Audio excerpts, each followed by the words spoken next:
거룩한 마음을 주옵소서. 위로의 주 성령 오셔서 건져가 주옵소서. 전능한 주시여 각 사람 반에서 떠나지 마시고 계십소서. 성삼위 일체께 한없는 찬송을 드립니다. 존귀한 주님 영광 중 배웠고 영원히 모시게 하옵소서.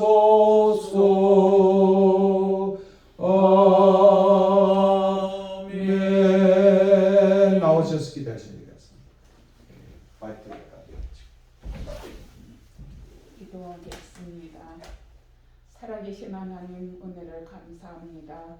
우리에게 주의 날을 주셔서 우리가 담대히 주님 보좌 앞에 나왔습니다.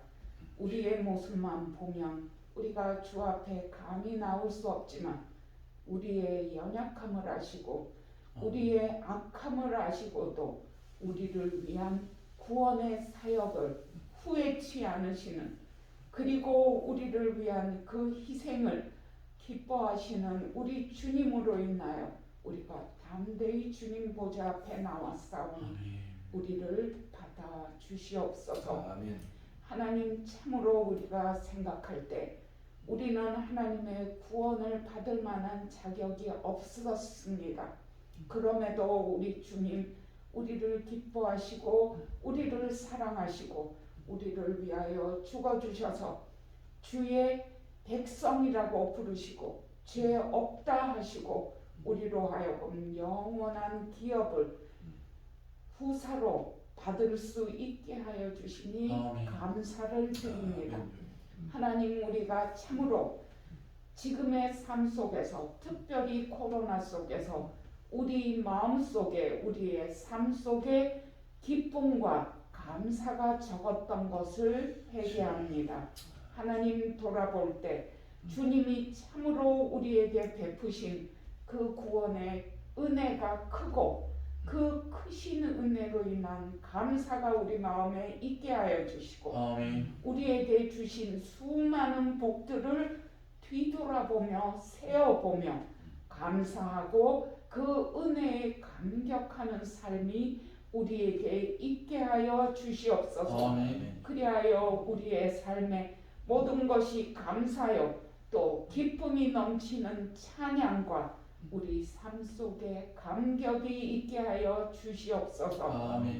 이 예배 속에서 살아계신 하나님이 우리에게 임재하여 주셔서 우리의 거칠어진 영혼을 쓰다듬으며 하나님께서 평안하라 하시고 하나님의 백성들이 해야 하고 알아야 할 것을 말씀하실 때 우리가 아멘으로 받게 하여 주시고 우리의 삶 속에서 그 은혜의 능력이 나타날 수 있게 도와주시옵소서. 하나님, 특별히 우크라이나를 위하여 기도하오니 그 우크라이나가 거기에서 보낸 선교사가 한국에 와서 구약을 히브리어에서 한글로 번역하였다는 역사적인 사실을 알게 되었습니다. 하나님, 감사합니다.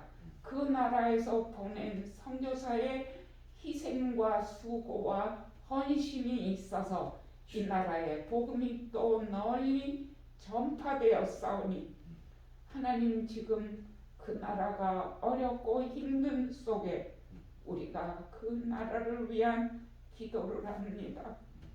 하나님, 그 나라에 긍휼을 베풀어 주시고 주의 이름을 불러서 구원을 요청하는 믿음의 백성들이 참으로 하나님이 살아계시고 기도를 들으시는 분이심을 온 천하가 보게 하여 주셔서 우리가 감사하고 높이 찬양을 올리게 하여 주시옵소서. 하나님 또한 바라기는 러시아의 푸틴 대통령의 마음을 다스려 주시옵소서.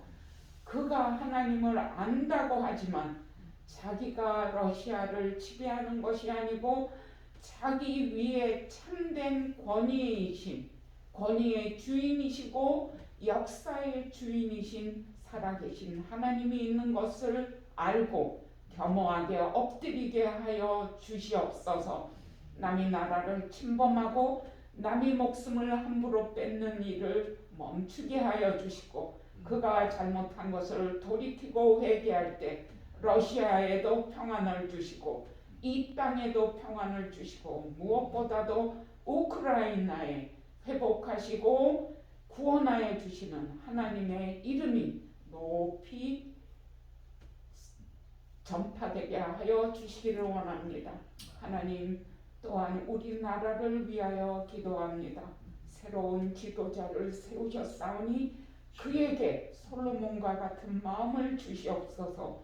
주의 백성은 큰 백성이요 나는 정치에 새로 입문한 초임자이오니 하나님께 긍휼을 구하고 겸손한 마음을 구하고 지혜를 구하며 하나님의 인도하심을 순복하여 따라가는 위정자가 되게 하시고 그리하여 이 나라가 함께 복을 받는 나라가 되게 하여 주시옵소서.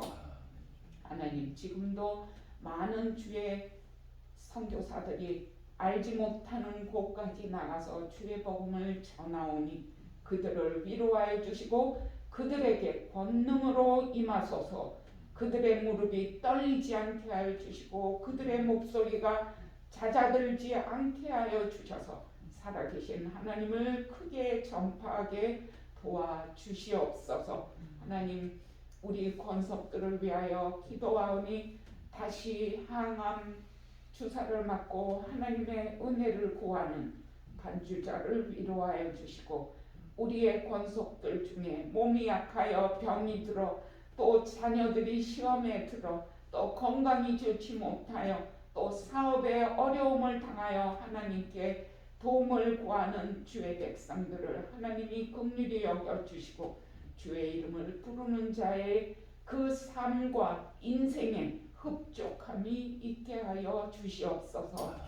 하나님 또한 여러 상황으로 인하여 나오지 못하고 또 어려운 가운데 있는 많은 분들을 위로하여 주시옵소서. 또한 5월은 가정의 달이요 어린이날이 있고 어버이 주일이 있사오니 하나님 한국 가정이 무너질 위기에 있는 한국 가정을 불쌍히 여겨주시고 복음을 아는 자들이 먼저 가족을 위하여 기도하며 하나님의 은혜를 구할 때 그 가정에 하나님의 놀라운 구원의 능력이 나타나게 도와주시옵소서. 이 예배에도 하나님이 함께하여 주시고 하나님 홀로 주장하여 주시고 영광받아 주시옵소서.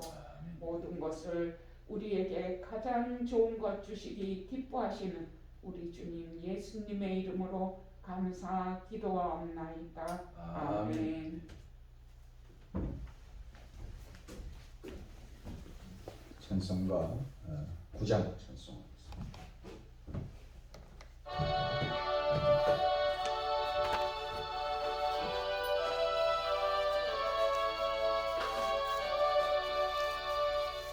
하늘에 가득 찬 영광의 하나님 온 땅에 충만한 존귀하신 하나님 생명과 빛으로 지혜와 권능으로 언제나 우리를 지키시는 하나님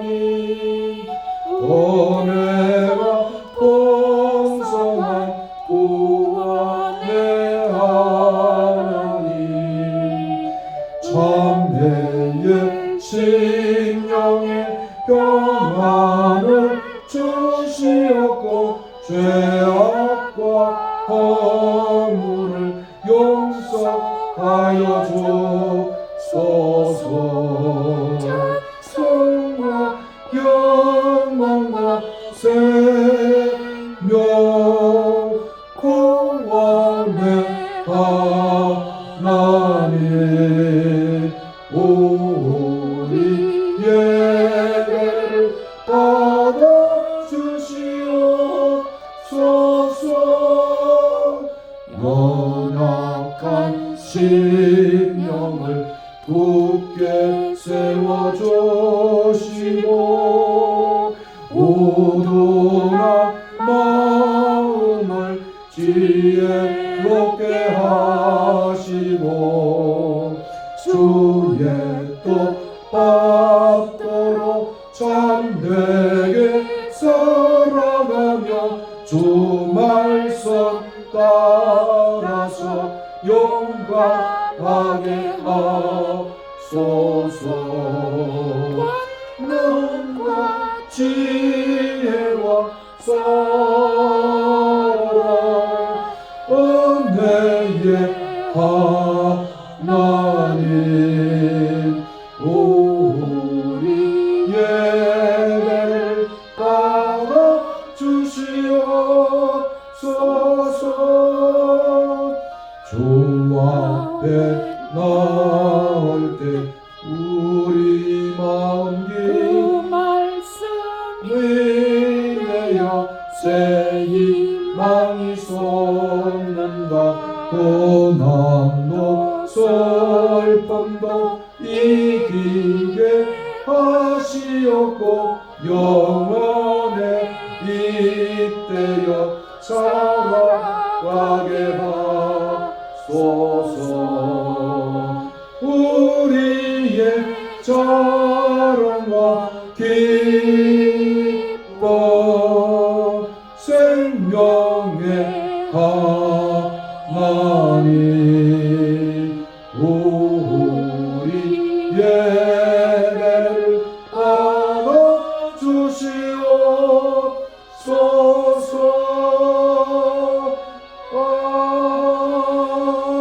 아멘.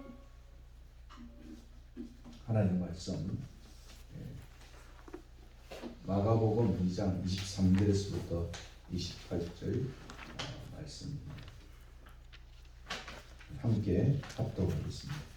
안식일에 예수께서 밀밭 사이로 지나가실새 그의 제자들이 길을 열며 이삭을 자르니 바리새인들이 예수께 말하되 보시오 저들이 어찌하여 안식일에 하지 못할 일을 하나이까 예수께서 이르시되 다윗이 자기와 및 함께한 자들이 먹을 것이 없어 시장할 때에 한 일을 잃지 못하였느냐 그가 아비아달 대제사장 때에 하나님의 전에 들어가서 제사장 외에는 먹어서는 안 되는 진설병을 먹고 함께한 자들에게도 주지 아니하였느냐 또 이르시되 안식일이 사람을 위하여 있는 것이요 사람이 안식일을 위하여 있는 것이 아니니 이러므로 인자는 안식일에도 주인이니라. 아멘.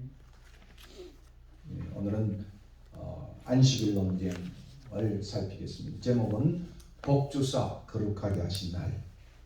오늘 특별히 27절과 8절 또 이르시되 안식일이 사람을 위하여 있는 것이요 사람이 안식일을 위하여 있는 것이 아니니 이러므로 인자는 안식일에도 주인이라. 이 말씀이 마음속에 새겨지는 시간 되었으면 좋겠습니다. 이제 2장 1절부터 3장 6절까지가 특별히 논쟁기사라 그렇게 말씀을 드렸습니다. 2장 1절부터 3장 6절까지가 갈릴리의 논쟁기사라고 한다면 12장은 예루살렘에 있었던 논쟁기사. 이 논쟁기사가 마가복음 안에 굉장히 중요한 두 이제 구조를 이루고 있습니다. 특별히 2장 23절부터 3장 6절까지는 제가 두 개로 나누어서 다음 시간까지 다룰 텐데요.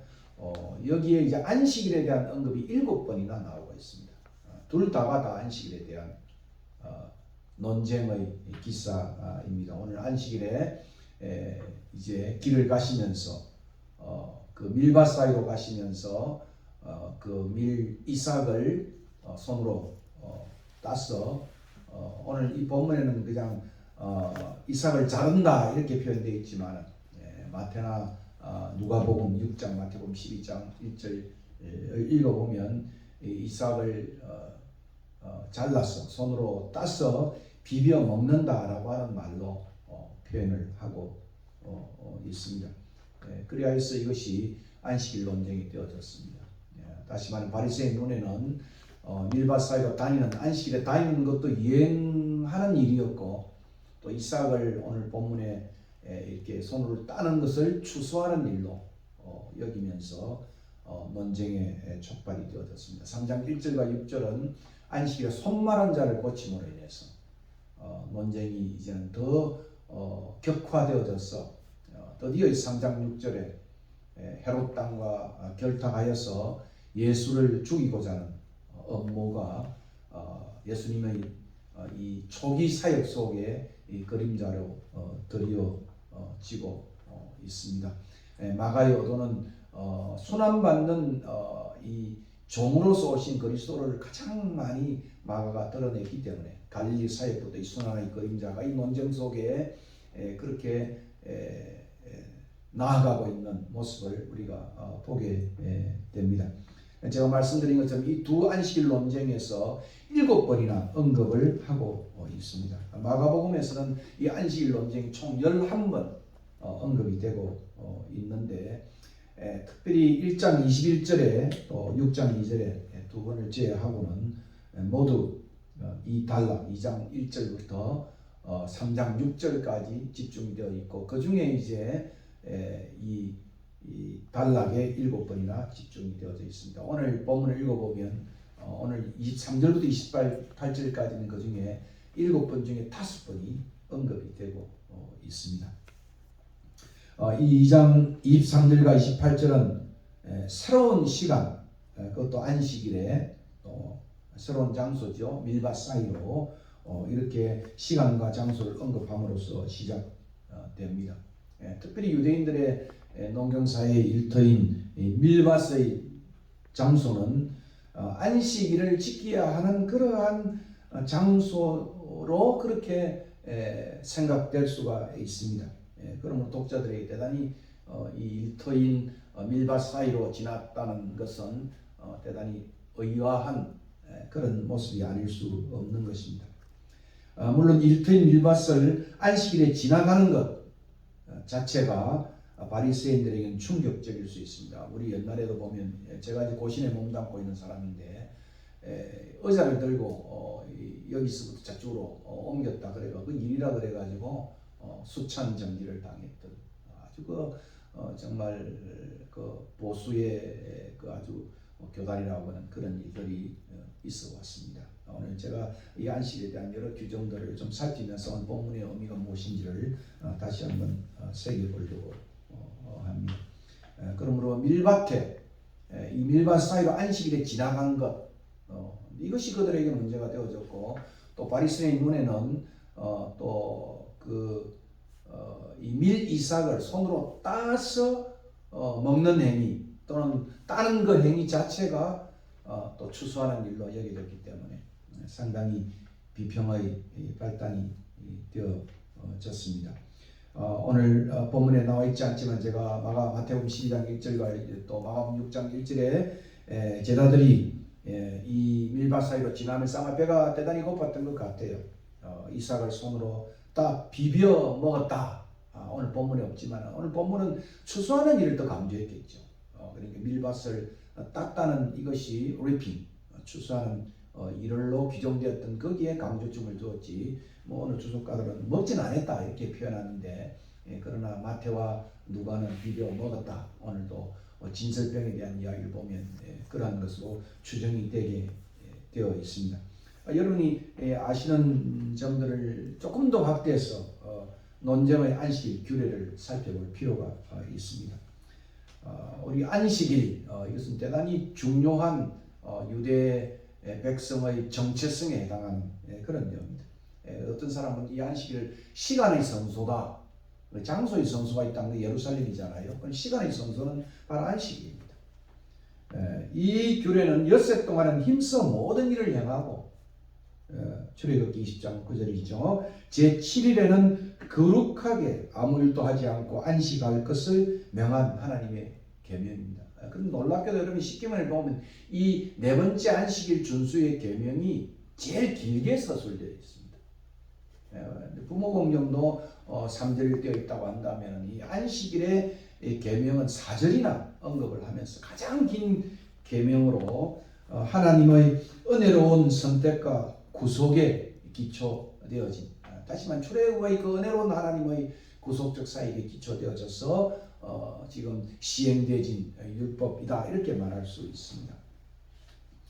그런데 이 속에는 더 중요한 창조 질서에 대한 언급이죠. 창세기 2장 1절에서부터 6절까지 또는 1절부터 3절까지 나와 있는 이 창조 질서에 기초해서 구속 사역의 그러한 의미가 이 계명의 10계명 전체 속에 하나의 중요한 동인이었다 이렇게 말할 수 있습니다.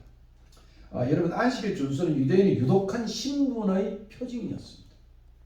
그래서 여러분이 유대인의 표징은 딱 세 가지겠죠. 하나는 안식일을 지키는 것, 또 할례를 행하는 것, 그리고 코세르, 그들이 말하는 독특한 피를 뺀 음식법, 이 세 가지가 유대인의 정체성을 알리는 것인데 그 중에 안식일은 대단히 유대인의 정체성을 알리는 아주 핵심적인 사항이 아닐 수가 없습니다. 그러므로 유독한 신분의 표식일 뿐 아니요, 일뿐만 아니라 이것은 축복을 주신 계명이었다.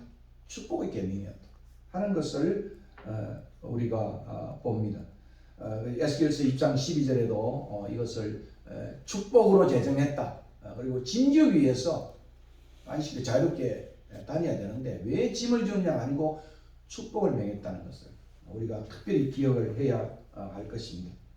그런데 유대법에서 특별히 유대사에서 이 규례는 앞서 금식에 대한 규례보다 훨씬 더 중요하고 엄중했습니다. 그러므로 안식일을 어기면 참남죄에 해당되었습니다. 그리고 죽음에 해당하는 죄였다. 여러분 출애굽기 31장 14절에 너희는 안식일을 지킬지니 이는 너희에게 거룩한 날이 됨이니라. 그 날을 더럽히는 자는 모두 죽일지며 그 날에 일하는 자는 모두 그 백성 중에서 그 생명이 끊어지리라. 그러니까 얼마나 그러니까 바리새인들이든 또는 고신파든 간에 이 안식일에 대한 그 엄중함이 여기에 묻어있기 때문에 그것을 더 엄격하게 지켜보려고 애를 썼던 그러한 계명이 바로 안식일 준수의 계명이었다. 그렇게 말할 수 있습니다. 그러나 그 정신은 뭐라고요? 축복의 복을 주시는 것이었다. 복을 주시는 이 말을 우리가 좀 기억을 해야 될 것입니다. 그러므로 바리새인들의 비판은 대단히 어떻게 보면 좀 자연스러운 것입니다. 아마도 바리새인들은 예수님과 제자들의 행동을 예의주시하면서 따라 이미 이제 신성처럼 정말 갈릴리에 나타난 이 랍비 또 놀라운 이제 병을 고치는 그러한 신통한 선지자 이런 일로 인해서 많은 바리새인들의 이제 그 당시 사회 스캔들이 된 인물이죠, 사실. 그러므로 많은 종교인들이 그를 따라다니며 예의주시 하나하나가 다 예수님의 여러분 마감 읽어보면 하시는 사역 하나하나가 그날 신문의 헤드라인이었어요. 우리가 그걸 보게 되지 않습니까? 이제는 그들이 일터인 밀밭까지 나타나서 예수님과 그의 자들의 행동을 관찰하고 논쟁하는 것을 볼 때 예수님은 그 시대의 떠오르는 별이었고 또 스캔들이었고 당시의 뉴스거리의 인물이었다. 그렇게 말할 수 있습니다. 오늘 한번 보십시다. 오늘 23절 4절 안식일에 예수께서 밀밭 사이로 지나가실세. 이게 이제 예언의 하나의 행위다 이거죠. 그 제자들이 길을 열며 그죠? 밀밭 사이로 지나면서 아마 어떤 숏컷 지름길로 택해서 간 것 같은 느낌을 받습니다. 이삭을 자르니 마치 낫으로 자른 듯한 표현을 오늘 하고 있는 것을 봅니다. 그것은 대단히 의미심장한 표현이기도 해요. 사실은 이삭을 자른 것이 이삭을 땄다 이렇게 이제 하는 것이 원래 자연스러운 모습인데 오늘 보면 이삭을 잘랐다. 그들의 눈에는 이삭을 자르는 것처럼 낫을 베어서 자르는 것처럼 보였다. 그 의미를 여러분 좀 생각을 해보라. 바리새인들이 예수께 말하되 보시오. 얼마나 깊은 관찰을 했습니까?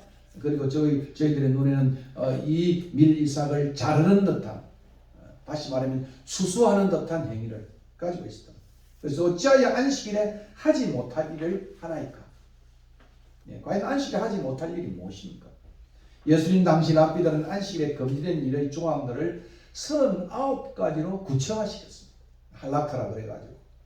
결국은 이 엄중한 이 안식일 규례, 그것을 어긴 자는 죽음을 당한 그러한 이 규례에 대해서 특별히 안식일 규정을 39개로 아주 세분화시켜가지고 규정하고 지켜왔습니다. 그 중에 여행하는 일도 그 중 하나였습니다. 그러므로 예루살렘이나 그 도시의 1마일 이내에 안에서는 움직일 수 있어요. 가만히 있을 수는 없잖아요. 그죠? 다닐 수 있잖아요. 그것은 사도행전 1장 12절에 보면 1마일 정도는 예외 규정을 두었습니다. 그런데 더 이상 나가면 여행이 하는 일이 되어졌습니다. 노동이 되어졌습니다. 그리고 추수하는 일도 하지 못할 일로 규정되어졌습니다. 다시 말하면 곡식을 따서 손으로 비비는 이런 것도 일로 금지된 사안이었다. 그렇게 규정을 했습니다. 그런데 놀랍게도 구약의 율법을 보면 이건 규정해서는 안 될 법이었습니다. 여러분 구약의 신명기 23장 25절에 남의 곡식 밭에서 남의 밭이죠. 손으로 이삭을 따는 것은 허락되어졌습니다. 그런데 뭐는 안 된다고요? 낫은 안 된다. 낫은 안 된다. 그러니까 손으로 비벼서 이렇게 이삭을 따서 먹는 이런 궁핍한 자들을 위해서 남겨둔 그런 곡식처럼 허락되어진 것이다. 하나님의 자비를 우리가 읽어볼 수 있지 않겠습니까? 다시 말하면 궁핍한 자들이 생계를 유지하는 의미로 남의 곡식밭에서 손으로 이삭 따는 것은 허락을 했다 이 말이에요. 근데 후대에 와서 유대 랍비 규례에서는 이 일도 손으로 따는 일도 안식일에는 이렇게 하는 일이 추수하는 행위로 엄히 금지되었습니다. 그러니까 장로들의 유전은 더 엄격하게 규정을 해서 할라카라 그래서 하나님의 계명을 보호하기 위해서 그렇게 만들었던 삶의 영역에 구체적으로 적용한 것이 바로 할라카라는 율법의 울타리입니다. 그러니까 하나님 법을 보호하기 위해서 울타리를 치는데 좀 더 세부적으로 쳤다 이렇게 말할 수 있습니다. 고신의 것도 마찬가지겠죠. 우리 율법을 지키려고 엄격하게 규례를 했던 것과 마찬가지인 것입니다. 예수님의 제자들에 대한 바리새인들의 이 비평은 39개 조항 중에 두 가지가 있죠. 하나 여행하는 일, 밀밭 사이로 지나갔다는 것과 그리고 추수하는 일에 대한 어김이었다 이렇게 주석은 지적을 하고 있습니다. 바리새인들의 이러한 비평에 대해 예수님은 이스라엘의 가장 위대한 왕인 다윗과 그와 함께한 자들의 예외적인 행동을 언급하시므로 안식일 논쟁을 시작하고 있습니다. 다음 구절이죠. 예수께서 가라사대 다윗이 자기와 및 함께한 자들이 먹을 것이 없어 시장할 때 궁핍할 때 그 말이죠. 한 일을 잊지 못하였느냐. 그가 아비아달 대상 때 하나님의 전에 들어가서 제사장 외에는 먹어서는 안 되는 진설병을 먹고 함께한 자들에게도 주지 아니하였느냐. 이렇게 해서 안식일 논쟁에 대한 그러한 것을 지금 예수님은 시작하고 있습니다. 예수님은 다윗과 그와 함께한 자들의 행동과 또 자신과 함께한 자들, 자기 제자들이겠죠. 행동을 비교하심으로써 바리새인들이 어쩌면 넌저시 내가 바로 다윗의 주라고 하는 앞에 1장 우리가 앞에서 2절과 3절에 봤던 것처럼 자신의 신분이 무엇인지를 간접적으로 시사해 주기도 합니다. 특별히 안식일의 주인으로서 인자에 대한 언급은 자신의 신분을 대단히 간접적으로 시사해 준 것입니다. 이러므로 인자는 안식일에도 주인입니다.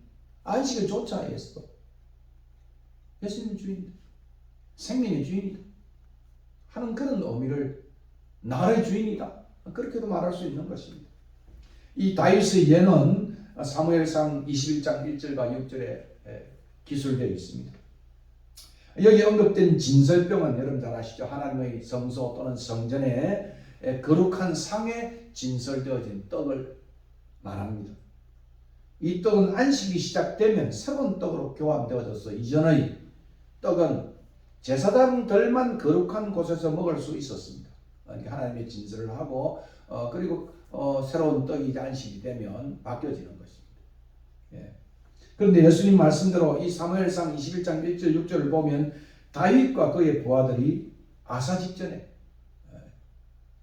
굶주림과 절망 가운데 그것을 먹었지만 정죄를 받지 않았습니다. 특히 제사장은 다윗에게 그들이 부정한 일을 한 일이 없는지를 묻고는 다윗은 이들이 거룩한 날인 안식일에 부정하지 않았다고 답변함으로써 제사장들만 먹을 수 있는 이 떡을 허락했다 그런 말씀입니다. 이처럼 다윗과 그와 함께한 자들이 거룩한 날에 먹지 못하는 떡, 그 진설병을 먹은 예를 언급하시므로 하나님의 아들 예수는 하나님 나라 일에 수종을 떠는 거룩한 일꾼으로서의 자신의 제자들이 안식일에 밀밭 사이를 지나면서 곡식을 따서 비벼 먹는 일이 무엇이 잘못되었냐고 논박하고 있는 것입니다. 예수님은 뭐 여행 게 아니죠. 구원의 큰 사역을 지금 하고 있는 것. 마치 다윗과 그의 부하들이 지금 참 그 일을 하는 것과 못지않게 중요한 일을 하셨다 그 말입니다. 다윗과 함께한 자들이 필요한 경우 안식일에도 의식법을 어겼지만 성경은 이를 정죄하지 않았다고 한다면 소위 장로들이 만든 유전이잖아요. 원래는 낮 외에는 손으로 비벼서 먹을 수 있도록 허락되어졌는데 그들이 더 엄격히 준수한 이 장로들의 유전인 할라카를 어긴 것이 어떻게 큰 문제가 될 수 있을까? 이런 논지인 것입니다. 이전에 마태복음은 12장 2절에 안식일에 제사장들은 거룩한 일을 할 수 있었습니다. 그러니까 안식일에 일할 수 있는 사람은 제사장들이었어요. 제가 일하지 않습니까? 그죠? 우리 집사님이 지금 오늘 쉬는 날이라고 하는데 저는 일하는 날이에요. 제사장들에게는 그것이 뭔가 안식일에 번제를 드리는 일, 인간 생명의 위험한 상황에 구원하는 일. 그래서 주일 성수에 있어서도 소방서나 간호사라든가 특별히 당직을 맡은 의사들은 그죠? 거기에 대한 예상을 두는 이유도 바로 거기에 있는 것입니다. 그래서 어떤 교회들은 토요일 날 이들이 예배 모임을 해서 특별히 당직을 쓰고 소방대원이라든가 또 군대에서 특별히 앞에서 보초를 서는 사람이든가 하는 것들을 예외 규정을 두는 것도 바로 이런 조항이 있는 것입니다. 안식일에 성을 파수하는 일 이것도 마찬가지입니다. 즉 성전 봉사가 안식일에 우선되었다 그런 이야기였습니다. 그런데 성전보다 더 크신 분으로 안식일의 주인 되신 예수님과 그의 제자들이 구원의 일을 하는 동안에 필요에 처해 이삭을 따먹는 것은 어떻게 문제가 되겠는가? 우리가 참 주일 성수나 이 안식일 성수에 있어서 참 많은 논란들을 한국교회에 해왔는데 바로 이 정신을 오늘 우리가 읽어보게 되는 것입니다. 그것이 바로 27절과 28절의 내용입니다. 가라사대 안식일은 사람을 위하여 있는 것이요 사람이 안식일을 위하여 있는 것이 아니니 이러므로 인자는 안식일 역시에도 안식일조차도 인자는 주인이다 이렇게 주님은 말씀하고 있는 것입니다. 결국 무엇입니까? 안식일의 정신은 사람에게 억압하기 위한 짐을 지우는 것이 아니고 복을 주시기 위해서 하나님이 제정하신 것이라는 것을 우리는 기억을 해야 하는 것입니다. 다시 말하면 휴식과 구원을 위한 일이에요.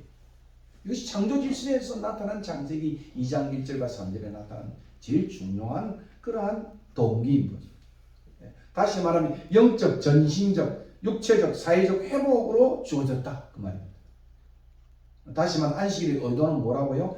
육체와 영성을 위한 힘과 회복의 복을 주시기 위한 것입니다.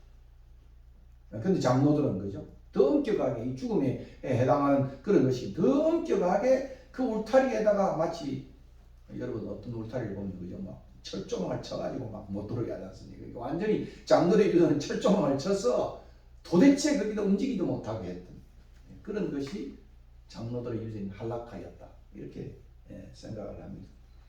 우리의 생계를 유지하기 위해서 일하는 것은 사실은 하나님 6일만으로 충분합니다. 하나님이 창조사 이를 보면 그래요. 창조의 완성이 6일 동안 되어진 거 아니겠습니까? 예?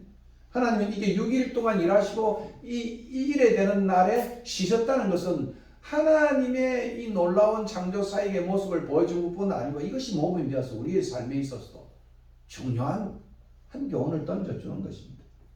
다시 말하면 창조신학은 이 점을 잘 제시해주고 있는데 이 창세기 2장 3절입니다. 하나님이 그 일곱째 날을 복되게 하사 거룩하게 하셨으니 이는 하나님이 그 창조하시고 만드시는 모든 일을 마치시고 그날에 안식하셨습니다.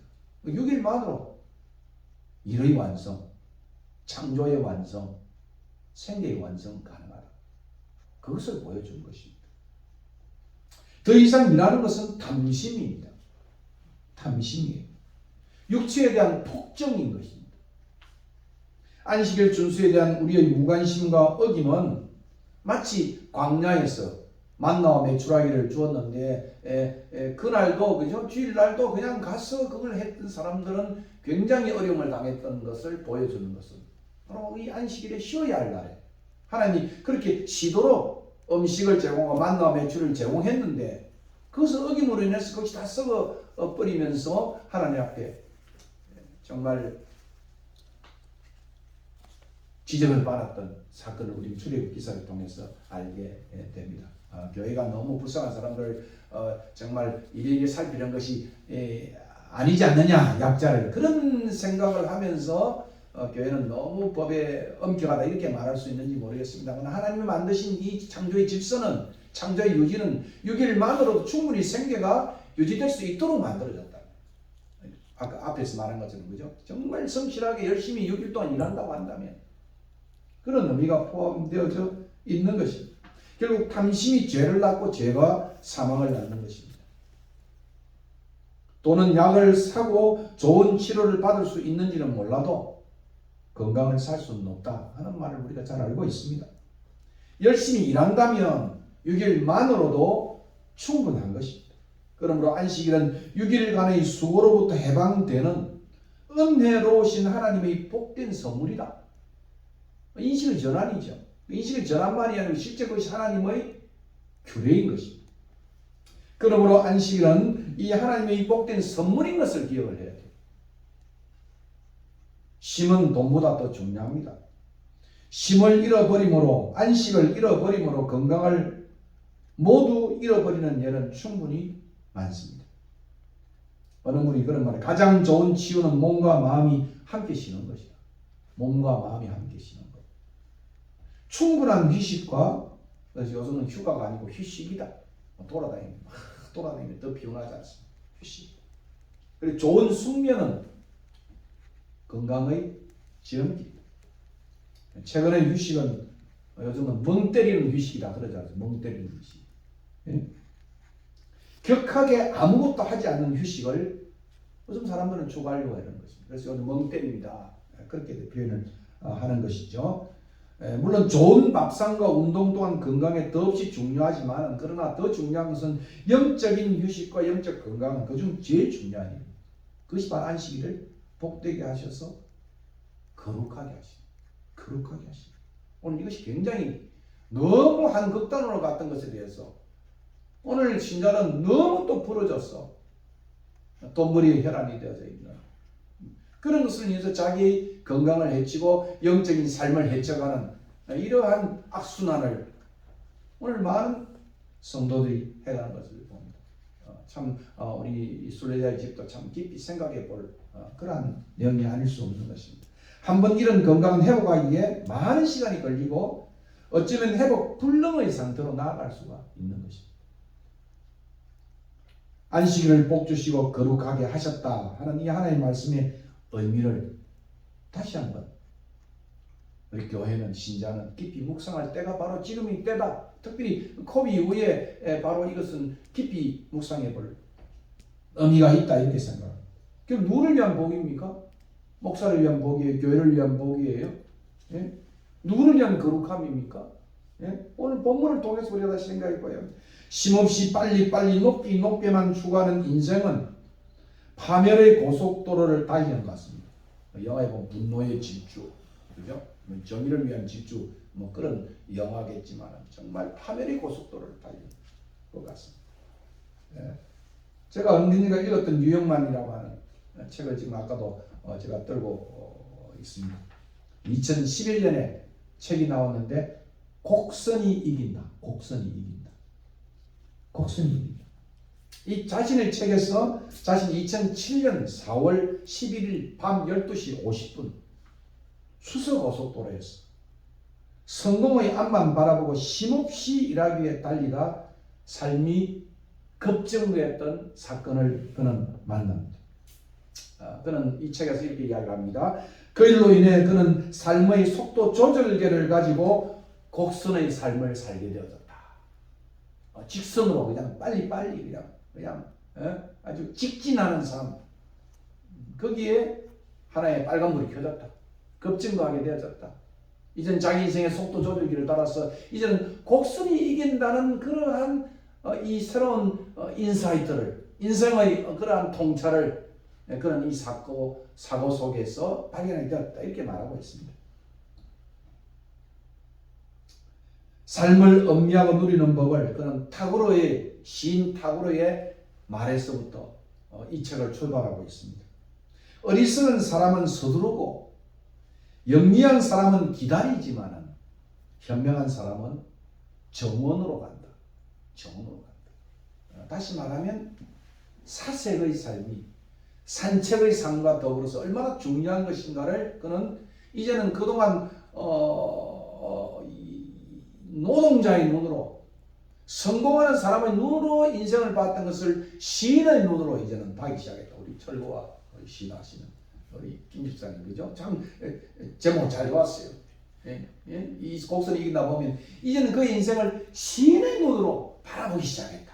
탁월의 이 말, 그죠? 어리석은 자는 서두르고 영리한 사람은 기다리지만 현명한 사람은 정원으로 간다. 정원으로 간다. 그러므로 시인의 눈으로 세상과 삶을 살펴가며 산책하는 삶을 권하고 있습니다. 휴식과 명상과 치유는 인생의 한 선상에 있습니다. 주님은 우리에게 안식의 축복을 명하셨습니다.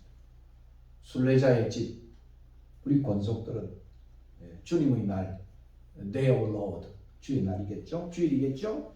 주님의 날인 이 주일을 안식일로 Day of Rest, 쉴 줄 아는 신자가 되었으면 좋겠다. 진짜 그런 생각해 봅니다.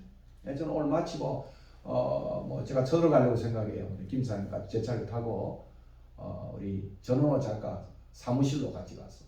빵하고 들고 갔어. 거기서 우리가 기도해주고 먹고 오려고 생각을 합니다. 아까 여기서 앉아서 기도하는 중에 내가 오늘 오기로 했는데 안 하는 거 보니까 우리가 가야 되겠다. 왜냐면 주일날은 신방하는 것이 중요한 일이니까, 그죠? 여기 먹는 것보다 거기 가서 나누는 게 좋지 않습니까? 그런 생각을 해봅니다. 주님은 이렇게 안식을 축복했는데 우리는 안식을 발로 차고 있어요. 돈 때문에 어쩌면, 그죠? 발로 차고 있습니다. 그리고 교회가 진정한 안식을 또 못 주기 때문에 우리가 바리새인 마태복음 23장 읽어보면 오히려 그 종교인들이 그 백성에게 많은 짐을, 율법의 짐을 부과했다. 그러니까 안식의 종교가 유대교인데 짐을 지는 종교로 바뀌었다. 이것도 이제 우리 교회가 또는 종교인들이 반성해 볼 하나의 큰 이슈다. 그렇게 생각을 합니다. 그러니까 우리는 무엇을 위해서 삽니까? 삶에서 스트레스가 없을 수가 없습니다. 늘 피곤하다. 이건 늘 우리가 스트레스에 끼달려 있다. 이런 이야기입니다. 삶 자체가 스트레스죠. 사는 것 자체가. 그래서 불교는 사는 것이 고해다. 근데 그건 굉장히 고상한 말이고, 그죠? 요즘 말로 하면 사는 것이 스트레스다. 고해를 스트레스로 바꾸면 딱 들어맞는 이야기입니다. 그러므로 주일 준수는 심과 영적 재충전입니다.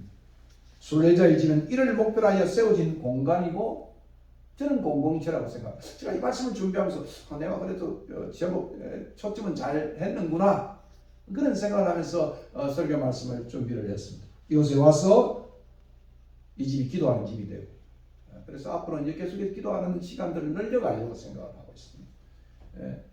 그리고 찬양하고, 우리 이제 만드는 것도 앞에 있는 무대를 만드는 것도 찬양하고 교제하고 예배 드림으로써 몸과 영이 재충되는 시간을 갖다서 이 재충전을 통해서 월요일부터 사명의 길로, 그죠? 직업의 길로, 주신 업을 하나님 위해서 6일 동안 열심히 일하는 그런 장소가 바로 오늘 순례자의 집이 되어야 된다, 그런 생각을 굳혔습니다. 저는 이와 같은 사역을 꿈을 꾸게 되어졌습니다. 이곳이 심의 공간, 치유의 공간, 결국 종목적으로 보겠습니다. 선교의 공간이 돼요. 뭐 쉬고 그냥 늘어지는 공간만이 아니고 결국 사명의 공간, 원료를 위한 공간이죠. 그죠? 그래서 어느 분은 원료일의 하나님, 김의환 전 총장은 원료일의 하나님 이렇게 책을 썼습니다. 선교의 공간이 되기를 꿈을 꿉니다. 최종적으로 순례자의 집은 선교적 공간이죠. 심의 공간이고, space of rest고, space of 힐링 스페이스고, 그리고 미션 스페이스. 그것이 바로 오늘 순례자의 집이 된. 그래서 저는 이곳에 멍 때리는 공간을 만들고 싶다. 멍 때리는 공간. 물멍 되지 않습니까? 이제 제가 나무도 이제 좀 많이 심었어요. 우리 옆집에 있는 사람들이 다 버린다 그래가지고 주워 와가지고 지금 옆에다가 소철을 또 심었습니다. 그러면서 우리 신사장님이 저에게 이거 지금 연못에 가면 자기가 스스로 그러더라고요. 저기 교회 거기 가면 잘 될 것 같은데요, 그러더라고요. 알았다고 내가 어제 제 차가 세차에 갖고 온데 짐차처럼 싣고 와가지고 다시 아주 그냥 손이 이제 거칠어질 정도 만들었습니다. 그리고 여러분 앉아 있으면 아마 김사님 한 번씩 보시면 이 새소리 듣는 멍 때림의 공간이다, 이 공간입니다. 그리고 3시 4시 되면 이 원앙 두상이 내려와서 하늘에서 그냥 떨어져서 내려와요.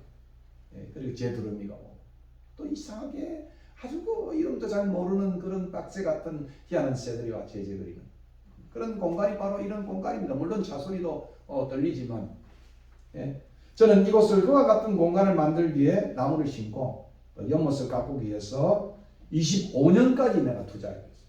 25년까지. 사모님 잘 들으십시오. 2025년까지. 그러니까 내가 5년을 투자했는데 지금 한 2년이 간 거죠. 그죠? 그러니까 25년까지 내가 손발을 놔도록 싹 꾸며놓는 그런 장소가 될 것입니다. 그리고 노래하고 춤추고 모두가 함께 이곳에서 즐기며 쉬는 공간을 일구어 보려고 합니다. 그건 어떤 면에서 제 놀이 공간이죠.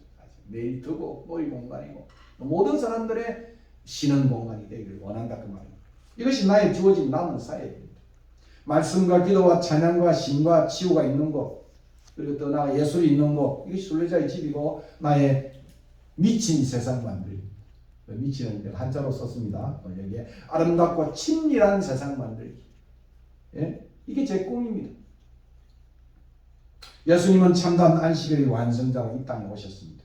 주일은 바로 안식의 완성자로서 오신 주님을 기념하는 날이거든요. 안식일에서 우리가 주일로 바꾼 것은 이 안식일의 개념이 보다 더 깊은 의미로, 풍성한 삶으로, 그죠? 그냥 창조 질서에 유지하는 그 정도가 아니고 구원의 놀라운 일로 인해서 완성되어짐으로 그 안식일이 주의 날로 바꿔진 것이에요. 훨씬 더 안식일 교도들은 섭섭할지 모르지만 그 안식의 의미가 더 깊은 의미로 깊은 안식, 영적인 안식까지 풍성한 생명까지 이르는 그것이 바로 주의 날이다. 주님을 기념하는 날이다, 그 말이다. 안식일 준수가 유대인의 정체성을 알린다면 안식일의 완성으로서의 주일 준수는 기독인의 정체성을 알려주는 겁니다. 우리가 주일을 잘 준수한다는 것은 마치 유대인들이 안식일 준수하면 이 사람 유대인이구나. 그리고 이방 문화와는 그리고 동화되지 않는 사람들이구나를 보여주는 겁니다. 주일날 하루만을 통해서라도 이방 문화와 세속의 문화와, 그죠? 동화되지 않는. 그래서 성도들이 모여서 뭐 먹고 뭐 쉬고 하는 건 괜찮은데, 우리가 거룩한 일을 위해서, 성도들 교제를 위해서 먹고 마시는 일, 주일이 필요한 것이다. 저는 그렇게 생각을 하고 있습니다. 기회가 되면 제 아내는 오늘 뭐 사람이 좀 많이 올 줄 알고 뭐 고기도 구워보자 그렇게 했는데 제가 좀 성경 지명이 있었는데 고기는 다음번에 구워야 되겠습니다. 저거 써야 되는데 저거 샀는데 왜 저기다 두느냐, 이제 그 이야기인 것 같아요. 그러므로 이방 문화에 동화되는 것을 막아주는 방파제 역할을 하는 것이 바로 주일 성수다입니다. 그러니까 아무것도 안 하고 가만히 있는 게 아니고 좀 더 보다 활발하게 교제하고 기도하고 찬양하고 먹고 마시고 그죠? 그렇게 하는 장소가 이 장소가 됐으면 좋겠다 그런 이야기입니다. 그렇습니다. 주일은 안식일의 주인으로서 죽음과 부활의 생명의 주인으로서 예수님을 기억하는 날. 예수님을 기억하는. 특히 정결법의 일환인 안식일의 준수는 생명의 회복, 온전함과 깨끗함의 사이에 그 중심이 놓여 있음을 봅니다. 다음 시간에 이걸 볼 것입니다. 그러니까 생명을 살리는 것이 옳으냐, 그렇지 않는 것이 옳으냐. 손마른 자를 고치면서 주님이 말했던 그 고민은 대단히 우리 가슴 속에 비수로 찾아오는 말씀이 될 것입니다. 왜냐하면 정결법에 따르면 몸에 있어서 불완전한 부정한 자로 취급되었기 때문에 안전병이라든가 이런 사람들은 성전 안으로 들어가지 못하고 성전 미문에 서 있었다. 그런 이야기입니다. 이러므로 예수께서 거룩한 안식일에 이들을 온전케 하시면 그들을 깨끗해 함을 의미하는 것이기 때문에 그러므로 예수님이 우리가 다음 절에 보는 것처럼 안식일에 손 마른 자를 고친 것은 안식일을 어긴 것이 아니라 안식일을 완성한 것이었다. 회복하게 된 것이었다. 정결법을 완성한 것이었습니다. 이 주님을 기억하고 주일을 거룩하게 보내는 우리 모두가 되기를 진정으로 소원합니다. 오늘은 정말 기쁜 날입니다. 특별히 5월은 즐겁고 기쁜 날, 가정의 날입니다. 이 거룩한 주일이 또 복된 날이 되기를 진정으로 소원합니다. 그러므로 우리 순례자의 집은 이 안식일의 완성인 이 주일에 정말 우리의 목표인 신과 시구와 성의적 사명을 감당하는 그런 공간이 되기 위해서 제가 기도하고 제가 주중에도 일하는 일 바로 거기에 있는 것입니다. 오늘 이 말씀을 기억하고 559장 우리가 가정의 날을 맞이해서 찬송하며 예배를 마치고자 합니다.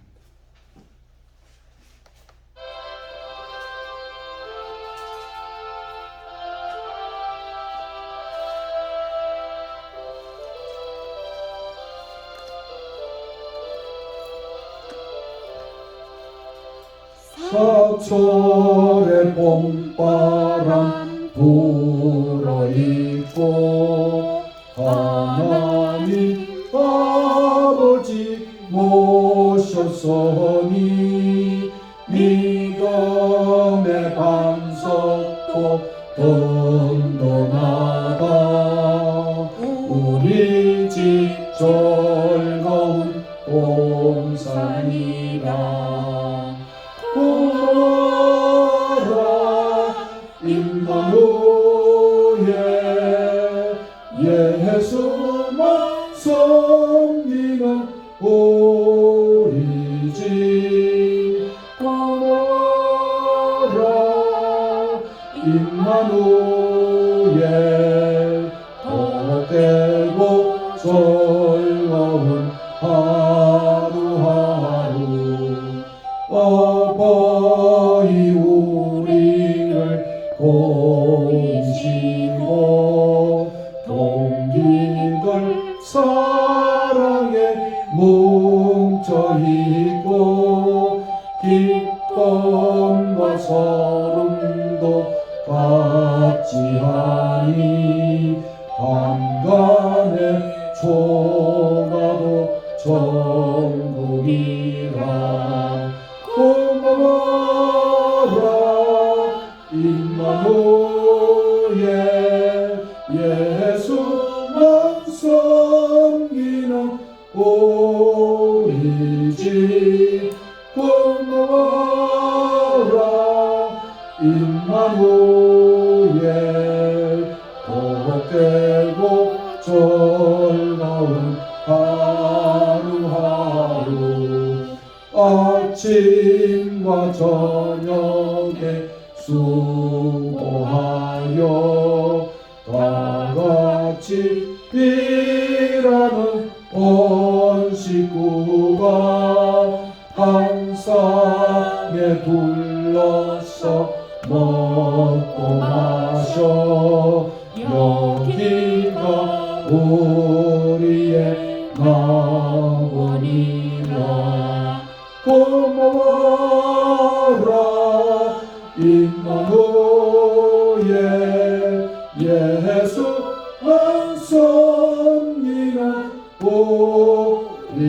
주지 금모로 임마누엘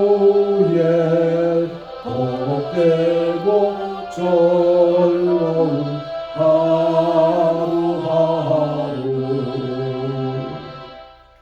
50장 찬송하면서 준비한 음악 올리고 축도함으로 예배를 마치겠습니다.